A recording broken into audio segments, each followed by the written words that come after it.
The central figure in the Iran-Contra affair tells why he believes the plan went all the way to the Oval Office. Good morning, America. I'm Charles Gibson. And I'm Joan Lennon. It is Wednesday, October 23rd, and it is a day for big interviews, two of them, in fact. And one of them is, I mentioned just a moment ago, an interview I conducted yesterday with Oliver North, who is now talking in public, telling his side of the Iran-Contra story. And in our second half hour, a rare interview with the musical giant Paul McCartney. He talked with Joel Siegel about one of the most ambitious projects of his career, a major classical composition, his first. It is entitled Paul McCartney's Liverpool Oratorio. We'll have that, but right now leading the news at this hour, a family reunion for a former hostage. And Mike Schneider has that story. Another news of the day. Mike, good morning. Good morning, Joan. Good morning, everyone. You might say that Thanksgiving came just a little bit early this year for the former hostage Jesse Turner and his family. Turner's parents, his wife, and his daughter arrived in Germany early this morning for their long-awaited family reunion. And for 4-year-old Joanne Turner, it's the first meeting she's ever had with her dad. She was born shortly after he was kidnapped in Beirut nearly 5 years ago. Jesse Turner is now undergoing medical tests at the U.S. military hospital in Wiesbaden, Germany, and indications are he's doing okay. They're now fighting for the last word, even before the Middle East peace talks begin. Israeli officials say they are most unhappy with some of the Palestinians who will be in Madrid next week. They say they will have ties to the PLO, and Yasser Arafat doesn't disagree. ABC's Jim Bitterman has details. PLO leader Yasser Arafat came to Paris with not much more on his agenda than a little political and media mingling. But for the PLO, that in itself is important just now in order to raise its profile and ensure that no one forgets, despite Israeli denials, that the PLO is a player in the Mideast peace talks opening next week in Madrid. In a flurry of photo ops, the PLO leader met with the Soviet foreign minister, the French foreign minister, and a host of other world dignitaries who've gathered here for today's signing of a Cambodian peace agreement. And at every turn, Arafat stressed that in the Middle East, the PLO represents the Palestinians, and in Madrid, the Palestinian delegation will represent the PLO. Every Palestinian, anywhere, is a member in the PLO. But Israeli Prime Minister Yitzhak Shamir, who also found himself in France yesterday, believes just the opposite, saying that Israel has no intention of sitting down at the same Madrid bargaining table with Palestinian representatives acting in Yasser Arafat's behalf. If the representatives on the conference will say that they speak on behalf of the PLO, we will not speak with them. Despite that pre-conference rancor, there was still hope for success in Madrid from Secretary of State James Baker as he met with the Soviet foreign minister in Paris this morning. I think for the most part, the people involved really want to see this process move forward. The exchange between Arafat and Shamir just a week before the opening of the Madrid conference only served to emphasize what thin diplomatic veils have been drawn over the differences among the participants and how fragile the peace process still remains. Jim Bitterman, ABC News, Paris. Secretary of State Baker is in Paris this morning to witness the signing of the Cambodian peace treaty. The civil war in Cambodia has been raging for 13 years now. The UN brokered a peace agreement that brings all 4 factions together in a coalition government. A new ABC News Washington Post poll says Americans want President Bush to get a new set of priorities. 70% of those we questioned said they believe the president spends too much time on foreign policy matters. And just over half of those we spoke with said that the country needs a president who can set the nation in a new direction. Perhaps the economy is taking a toll here. Auto industry is a good example of how some Americans are dealing with a troubled economy. They're not buying cars. The country's 2 biggest car makers together lost $1.5 billion over the summer. GM alone lost more than $1 billion of that. Analysts say this will probably wind up being the worst year ever for the U.S. auto industry. The smoke is now clearing in the hills above San Francisco Bay. It's giving residents and local officials there a much better picture at this point, if you can use the word better, of the massive work that lies ahead of them.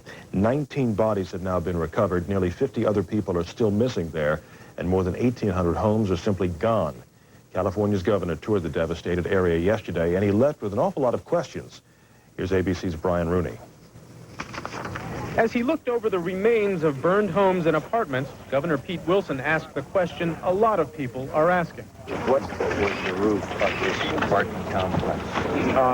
There's evidence at this point. It appears that a lot of it was shake. That's a roof made out of wooden shingles, highly flammable in the kinds of brush fires that sweep the California hills. After the East Bay fire in Oakland, some California politicians are renewing their call for a ban on wooden roofs. What we saw were the structures that were remaining. They all had red tiled roofs. But what the roof is made of is not the only question here. In the past 20 years, millions of Californians have made their home along the winding roads high in the hills. They may pay their taxes to a city, but they live in the forest where fire is very dangerous. Many of my neighbors whose houses you no longer see worked with the city to try to develop a plan that would limit development in the hills. Too many people want to live in the hills. In the peacefulness of life here, fire is usually just a remote possibility. The reality and the possibility are two different things. This is the reality, and it's just incomprehensible. And still a risk for the new houses being built, even as the ashes of neighboring homes smolder. Brian Rooney, ABC News, Oakland. Sports right now for you. The Atlanta Braves last night won Game 3 of the World Series, but it took them 12 innings to do it. The tomahawk chop has become somewhat controversial, but very much in evidence last night in Atlanta. Mark Lemke of the Braves won it for his team in the 12th inning with a single, driving home David Justice, rounding third and heading for home there. A 5-4 win for the Atlanta Braves. Minnesota now leads the series 2-1. They play again in Atlanta. That's it for now. Time to check in with Joan, and judging by the look of the sports jacket there, I believe that's Lindsay Nelson with you this morning. Absolutely. That's all right. Envy will get you nowhere. When I finish with this jacket, Mike, you can have it when I finish with it, okay? I'll hand it down to you. Right now you'll do the weather with it. Absolutely, we will. He's making fun of my jacket. Is talking in public now about the Iran-Contra affair. A conversation with him when Good Morning America continues. It is now 11 minutes after 7. It has been nearly 5 years since the Iran-Contra scandal and the name Oliver North first burst into the headlines. It was North, the Reagan administration claimed, who was solely responsible for the illegal operation in which profits from the sale of arms to Iran were secretly diverted to supply the Nicaraguan Contras. Before Congress and at his trial, North testified that he had only been acting under the orders of superiors. Now in his new book, Under Fire, An American Story, North says definitively for the first time that he believes those orders came with the full knowledge of President Ronald Reagan himself. I spoke with Oliver North yesterday in Washington. Until a week ago, no one even knew that he'd written a book. It was kept that secret. I asked him if that was done to maximize publicity or if he just liked operating in secret. Charlie, I have my reasons. The publisher has theirs. I wanted to be able to finish the book in privacy before all the media attention started. I wanted to make sure it got a good security vetting before it went between the covers, and we managed to do that by keeping it a very confidential matter. Let me take you through it. November 25th, 1986.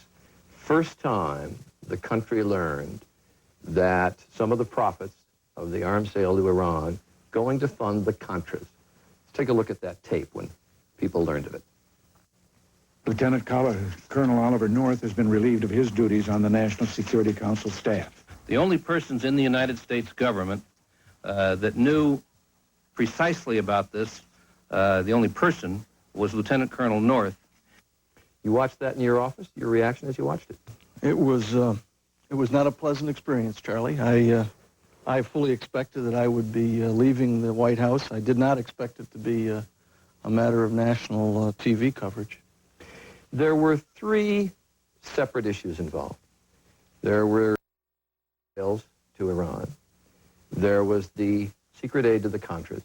And then there was the question of the profits from the arms sales going to the Contras.